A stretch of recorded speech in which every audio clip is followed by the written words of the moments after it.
Yo, what's up? Good morning mga boss.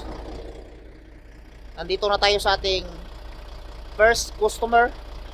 Ito yung papel, ito yung resibo. Ibibigay na natin sa opisina. Tayo yung pinakaunang delivery dito mga boss. Ang lalim ng mga yelo. Ang lalim ng isno mga boss. Pero may nakita ko isang tao doon. Iharap natin ang kamera sa harap. Huwag palagi sa mukha. Bye-bye. Kita nyo ba mga boss? Napakalalim. So ngayon hanapin natin yung opisina. Tayo pa, ayan o.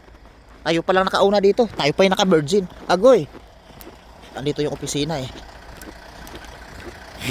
First time natin makadeliver dito. Ano na, fireworks. Taputok. Pumuputok. Ayun, may doorbell.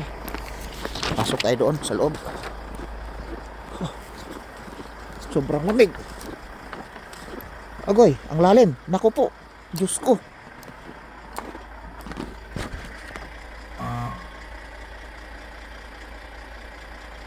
Tao po.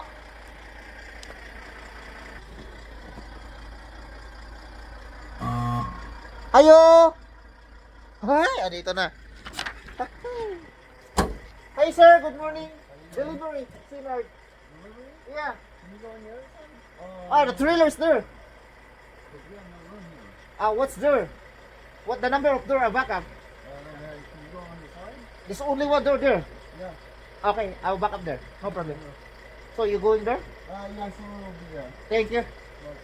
Bye-bye. English yun mga boss. Iwan ko kung tama yung English ko. Yung English ko nangamuti. Basta maintindihan nila. Okay na yan. Kung hindi ka marunong mag-English, sinyas-sinyas lang. Anong gana ba? Ganun lang naman tayo eh. Diba? Kukuha tayo ng thumbnail. Yung pang thumbnail, pang YouTube. Alright. Bye-bye. Bye-bye na mga boss. Sobrang lamig talaga. Grabe.